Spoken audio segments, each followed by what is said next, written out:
niba warize ubuhanuzi cyane bivuze ko unizera Imana kandi unizera ko iki Imana yavuze byanga byakunda isaha hari umupasiteri nanamushimira cyane wabikoresheje neza akavuga uti jewe urukingo ndakwemera sibyo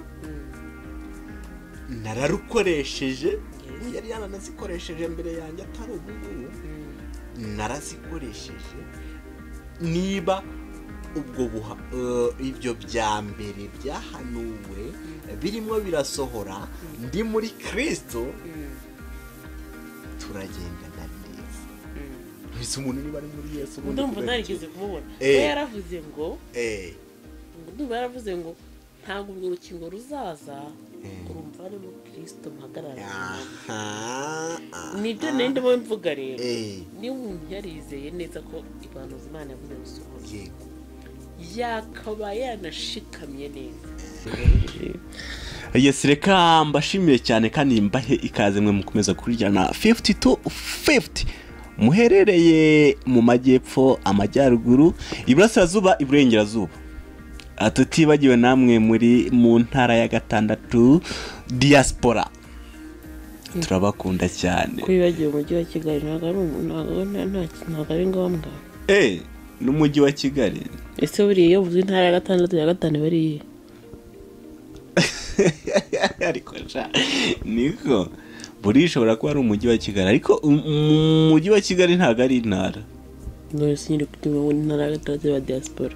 Ubwo ujya mu ntara ya gatanu ya diaspora.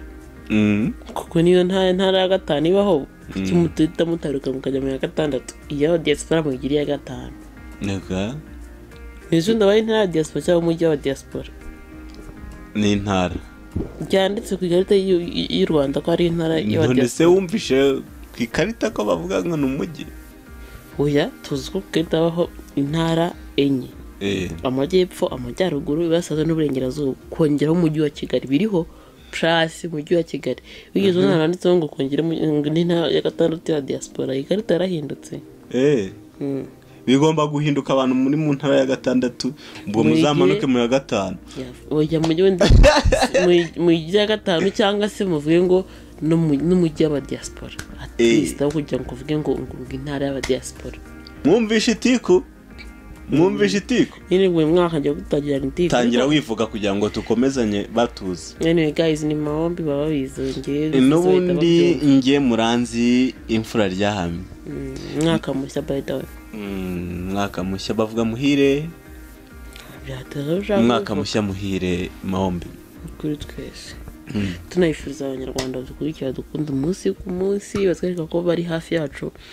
Uko twatangiye mwaka tukatugiye no kubusozanya abe nako twongera kutangiranya. Abanyarwanda gusa. Uyu munsi tugiye kwakira abantu bose bari ku isi yose. Kujya gutera uburezi arabwibanza. Unyeragiye mwere uri muri itera uburezi. Itera uburezi uza mu Rwanda no ku isi hose. Nyine of course ndagomba kubanza abanyarwanda n'abanyarwandakazi n'abandi bari hanze mu bihugu bigiye bitandukanye. Uko nciye mu jambo it's okay. Gusa mwese mvuga ko mbifurira nkamushya muhire ushaka gusanga wenda nta wamenya. Hari n'abantu batajya kunigenda nyira nkamushya muhire gusa it's okay. Guys mwese muzawurye ntuzabarye. Niba muwemera muzawurye ntuzabarye. Ariko se mvuye kwikingiza. Urumva umeze ute rero?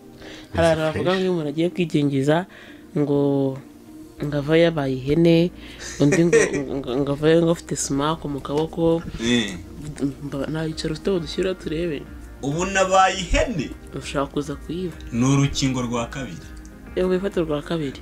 N'urwa mbere ntacyo barutwaye nuko nyine impamvu ubwo nagira bitumfasha umbwire ngiye numva ko batandukanye. Wenda nanjye narikinyise ariko ushaka gusanga umubiri mfite atari wo wawe. Ngewe baravuga ngo umuntu ngahita hinduka ihene ngo inkoko ni byinshi ngo cyangwa ngo ugasanga ngo barimo baramukontorora mu mutwe wawe. Tukumva nta kintu cyahindutse mbona ku buryo ufite nditegura kuba ihene barankontorora. Si bisanzwe se ubundi ko abantu bakwiye gukontororwa. Bakontororwa nande? n'igihugu cyangwa isi yose biterwa n'uburyo umuntu akontorora mu ndi. Ibyo abanyarwanda bari kuvuga ndetse n'abandi batandukanye ni ibijyanye n'abarundi no way ibijyanye no kuba umuntu yakontorora mu mutwe akagushyiramo akantu gatuma ibitekerezo bijyana ukajya uvuga icyo ashaka kuvuga. ibyo biri ukwabyo ntiyize ngo nawe bagukontorora ngo uri kuvuga ibyo ushaka ko bavuga. ibyo ni imyumvire wenda tubivuge tunariseriye iyo ngiyo nibaza ko ari imyumvire ipfuye. wenda reka nkubwire tujye tubanza wenda dukubite ku bintu byose kudusanisha ntabwo twaveba cyane abantu bari kubihakana. impamvu tutaveba ni iyi ngiyi kera ubuhanuzi ngo bwabayeho sibyo kandi kuko twarabwumvishe kenshi ko ngo bazabaho ngo inkingo ngo amakarita ngo ahantu ugiye gusaba kwerekana ikarita uri kumva ubu ngubu niko bimeze ahantu ugiye gusaba kwerekana ikarita. ntabwo tugaye ubuhanuzi bwabayeho kandi buri kintu cyose ubundi cyahanuwe kiba kigomba gusohora ariko ikintu ari gutekereza ni iki ngiki kuba cyarahanuwe cyane cyane reka tuvuge ku bakirisitu nyine ku bantu bemera Imana. niba yemera Imana akemera ko ubuhanuzi Imana yavuze bugomba kuzasohora uko byagenda kose ntabwo ntekereza ko yakabaye afite ubwo kujya kwikingiza right now ahubwo yakabaye yarayiteguye ubwanuzi bugasohora ahagaze bw'uwo reka mvuge muri terime z'abantu b'iki gihe ahagaze bw'uwo sibyo cyangwa se wenda ahagaze nyine akomeye tubashikamye avuga ati niba ushaka bazintere it's okay for me kuko mpagaze neza ndizera ko Imana yanjye turi kumwe nubwo bashaka ko bazajya bankontorora ariko Imana yanjye turi kumwe. So ntabwo tuvuye ibyo abantu batari kubikora gusa none batekereza impande zishoboka. ibi ngibi ese ubundi aba bantu batari kubikora bari mu Rwanda cyane rwose babayeho batese. hari abantu bafashe decision. aha iyi studio turimo ukwinjiramo ugomba kuba warafashe urukingo of course si no muri studio gusa even mu isoko kujya mu ngubu no gufite urukingo werekana ikarita cyangwa kode wikingirijeho. mu magare ubu ngubu ntabwo wajya gusura abantu mu ntara. Anyway guys rwose hari uri mu ntara ifite gahunda yo kuza kureba I'm so sorry nyine kubera akazi ntabwo wikingije urumva inkingo siko mwikingije ndarufite ahubwo izisabwa ebyiri nk'ubwo ubwo ndagira mite mbabera urugero nanjye nishyize muri cya kigero cyaba abandi bari baje wari ufite gahunda numvaga wavuze ati nzaba ndi mu ntara nagiye gusangira bonane n'abandi bantu. Of course none ubu ngubu disi nyine kwa kundi gufunga umutwe n'ibyo ndi kuvuga nawe wari wabanje urawufunga. Yes nagira mite mbere urugero abandi nanjye nabanje kubitinya ariko rwose ubu ngubu tuvugana narikengije I'm fine meze neza. urukingo rwa kabiri uzarufata ryari? Soon this next I think ni vuba cyane. Ese bigira n'iminsi bagenderaho kugira ngo ubuse wowe kuva kwikingiza rwa kabiri uva kwikingiza uramera kwigiza asubiraho kwikingiza rwa kabiri hari igihe utajyayo bitewe n'impamvu wabuze umwanya cyangwa se nyuma yaho yabuze umwanya igihe cyose uri mu mwanya I think ushobora kujyayo gusa beta ko ushobora kujya ku itariki baguhaye. So abantu bari kuvuga bitandukanye gusa ntabwo nasiba kuvuga burya reka tuvuge mu Banyarwanda hano turi Abanyarwanda bagira akantu nyine reka mbyite ko bagira umutima w'amakenga. Yes. Ni nabyiza kugira amakenga. So tunasaba rero arabe kudutera ubwoba.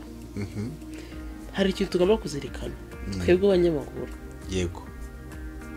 cyangwa se aba YouTuber kamifite ngoko nitwe tuba dufite uruhare runini tuba dufite uruhare runini nako sinabongo nitwe turi mu bantu bagira uruhare runini kugira ngo ikintu runaka kigere ku bantu kandi cyemerwe cyagihakanwa bitewe n'uko twakivuze.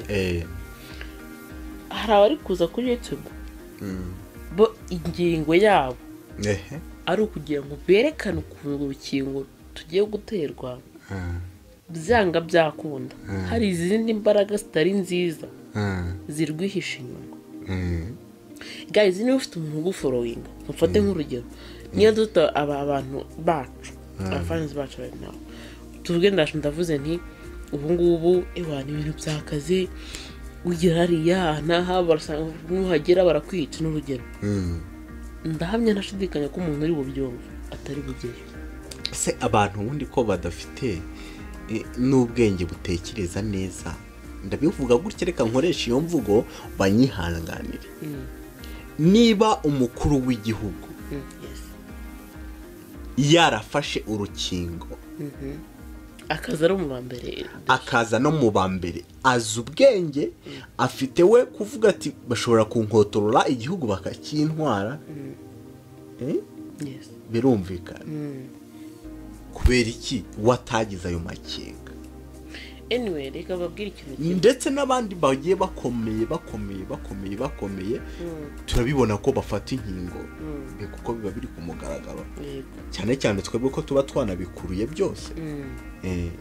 wenda reka dufate no guciye mu ijambo. Yego guys, dufate ibintu tutekereza ibintu turebera reality igaragara kandi iriho. Twese dukunda ubuzima bwacu. Icyo uri gutinya ni uko wagira undi muntu ugira ikintu gutwara. Yego. Kubera iki ukunze ubuzima bwawe? Yego. Niba ukunze ubuzima bwawe, tekereza ko covid ni kugeraho. Ntago izagira impingo y'unganze kwikingiza ngo kwera katinya abantu. Izakugeraho. Cyane nibo bari no kuduteza ibibazo. Ugasanga harabona atemereye kugenda amasaha runaka. Ndeka mvuge nk'abantu babuze akazi benshi muri minsi kubera iki amakwe asa nk'ari guhagarara, ntago ari fresh. ama parties nk'ara baririmbyi bakora ama night club bo baririmba mu kintu nk'ibyo, bafite ibintu byinshi n'abantu bakora ama concert w'abahanzi. Yego. Akazi kabo karahagaze. Why? Hari abantu bari twe turi kwikingiza right now, undi akaza ari ku ruhande akumva ntashaka ko rwose icyo kintu kinamugera mu gutwi. Utekereze kabiri. Ubu reka tuye mu mujyi wa Kigali twicaye. Hariho ni kabarwayi 400 ku munsi. Yego. Nutikingiza umwana ejo azabure ku 600. Nibyo mbi bazaza. Bigenda gute bisaga bishyira turi muri stay home. Benshi bazi ingaruka zigeze zibaho ko umuntu yari mu rugo. Yego. Bareka kwitekereza gusa tekereza no kubana. Niba udakunze kwitekereza ariko ufite n'umuryango. Ufite umuryango. Uwo muryango no ufite undi miryango. Ukeneye kubaho. Mwishiremo mwege mwirinde akantu ko kumva ngo ubuhanuzi bwaravuze ngo niyo mwizera ubuhanuzi cyane wakabara nizeye ko icyo kintu nikiza aho byaga byo kumva ubuhanuzi bwabaye burasohoka. Ngiye kureba kuri reality ubu ngubu niba warizeye ubuhanuzi cyane bivuze ko nizera Imana kandi unizera ko ikintu Imana yavuze byanga byakunda isaha. Hari umupasiteri nanamushimira cyane wabikoresheje neza akavuga uti jewe urukingo ndarwemera, sibyo? Nararukoresheje, yari yanazikoresheje mbere yanjye atari ubu narazikoresheje. Niba ubwo ibyo bya mbere byahanuwe birimo birasohora ndi muri Kristo,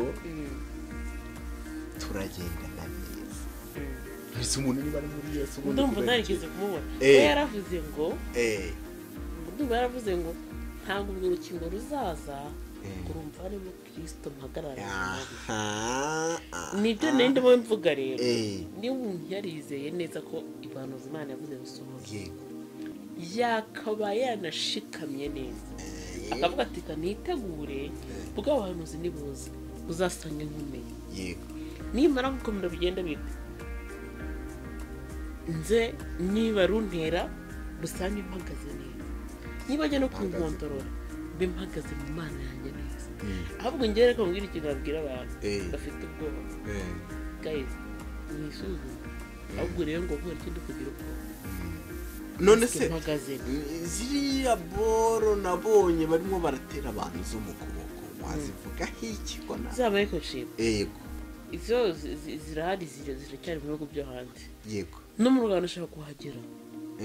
None niba ibaze niba umuntu ari gutinya urukingo no gutera gutya bakigendera. Yego. None niba zakavuga ati mwese mwanze gufata amakarita niki, none kugira ngo ngugi ikintu n'ikintu cy'umukora mu gihugu birasaba kureba kuri ya chip bagukize mu kuboko barebe uko wikingije. bitekerezo nawe byumve Eh. kandi umuntu akavuga ngo atinya urukingo ni akantu koroshye ni akantu koroshye noneho niba no kuvuga bavuga ngo ngo hari n'abavuga ngo Eh. ngiyo ntera urukingo ndarwara Yego. guys niyo mwarabyaye cyangwa mwarigeze kuba habaye mwarumvise umuntu wagize abari bwo kuvuga amateka akiri umwana Yego. mukiraterwa urukingo kera mukiri abana hari ukuntu umwana wamuteraga urukingo ewana akara adasinzira umunsi wa mbere wa kabiri Yego. kandi bugacya agakomeza ubuzima ese ubwo nabwo byari izo mbaraga zindi ko yarwaraga si igihe akiri umwana means iteka ryose urukingo rubayeho ruzana effect kubera iki ni ikintu wakire mu mubiri utari usanzwe ufitemo ariko ni igihe cy'akanya gato kugira ngo ukimenyere usubire mu buzima busanzwe kuko kurabyimba si kuno byimba cyane ntabwo muryamye ariko byajyaga bingora ariko ubu ngubu okay sorry for you biterwa n'uko umuntu ameze gusa ibyo byagiye bibaho niyo wikingije n'urukingo rw'abapeti batoya bano bapeti batoya nyine barabyimbirwa yanakicarira akaba yanarira yaba ari umwana ukunze gukubagana nkanjye njyewe kera nakundaga kurira nakunda kumva kurira biragushimisha rero iyo banteraga urushinge narariraga cyane wenda tunagana ku musozo reka tugire aba bantu b'abasenzi reka tuvuge abantu dufite yewe n'abavugabutumwa ko reka tubifotoke yego abantu n'abavugabutumwa ngiye gusabira aba bavugabutumwa nibadufasha ahubwo ubu ngiye gusaba abavugabutumwa n'abavugabutumwa yego guys ndabemera nemera Imana nemera ubuhanuzi uko buje ahubwo ngewe ushaka abantu batandukanye sinjya mpakana ubuhanuzi yego urabavuga ngewe nkatoramo ibyanjye nkikomereza ukimanukira undi uje agatoramo ibye akimanukira aramukanya gusa guys mudufashe ni mwe imbaraga zo kugira ngo abantu babiri ikintu byakora ni mwitekerezo ngo mwe mureba ngo nkuko muri kubashyiramo ko hari ikintu giteye ubwoba aho mwe mwegeranye mubashyiremo imbaraga zo gusenga aho kugira ngo batinyishe urukino ngo batinyishe icyaha iyo aba bantu bakoraga ibyaha bikeya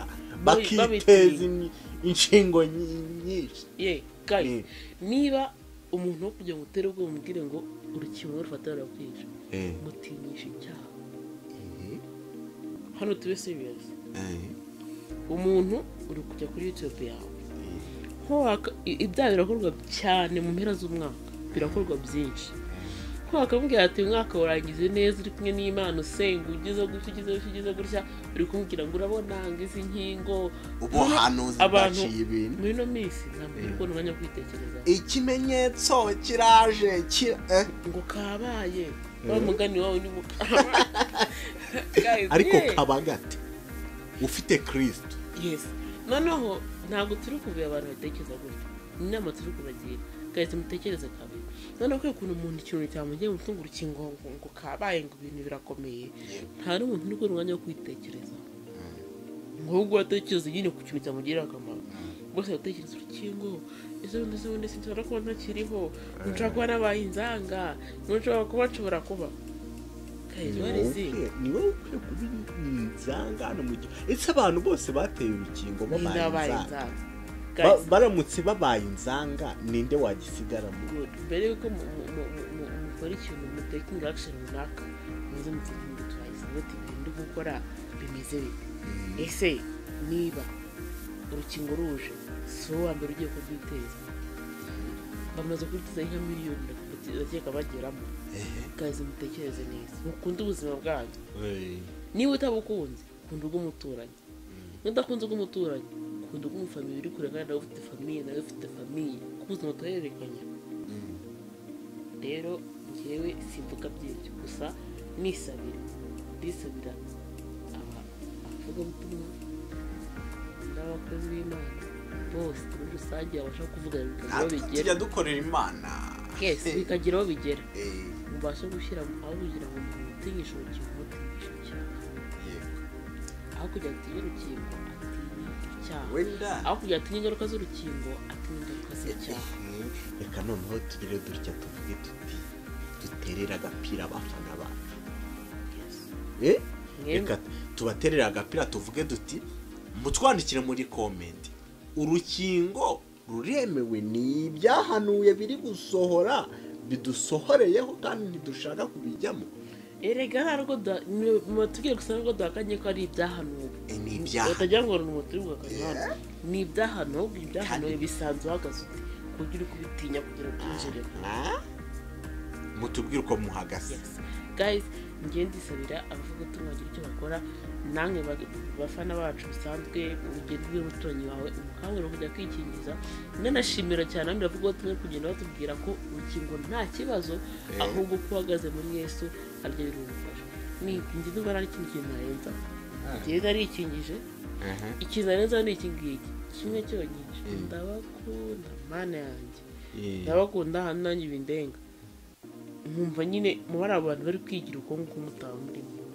Ntabwo abantu badukurikira bakora ibyo, ariko barahari guys, nyine ntabwo turenganya n'ubwoba gusa. Guys, ndabakunda murabizi, tuza ku mutima umwaka mushya muri biriya bari amasaha make cyane, niba ari iminsi ni 15 tuba twinjira mu mwaka. Tunabateguza ibindi bintu byiza tujye kubazana mu mwaka, kuko utari wabibabwira. Icyo twasaba ari ikintu kimwe, stay well and safe. Undi ukurikirane ibintu byo do biratsitse. Murakoze cyane, Imana ikomeze bakugisha kandi mukingiza ko ntaribagirwa ikintu kimwe so guca mu jana mujya kuri channel yitwa Neema TV Show, subscribe tugendane fresh. Undi hayirere ngiye kujya bazana inkuru zatanje z'ubwenge zigufasha kugira kure mu buzima. Neema ni yawe niwe wamenye wikofi. Nanjye ndajya Bakora umuntu mpagarariye ariko it's okay, ni yanjye ndahari nkuko n'ubundi n'ingi tuhababereye ndetse nuko nzabera gusyo nanze gukora mukuvanye Instagram nayo Neema 250 Neema 250 Instagram mo following namarorero. Mugende munarebe n'amafoto ariho, murasanga ariho ni mu bikuru tabarangiye n'umukamera banaje bafotora byatanje. Mwakoze kubana natwe, Imana ikomeze kubaha umugisha mwinshi n'amafaranga n'imodoka. Hari umuntu wavugaga ngo urakagira Imana n'amafaranga n'imodoka ku muryango. Ndabikwifurije nkanjye muvuga butumwa. Imana igumye.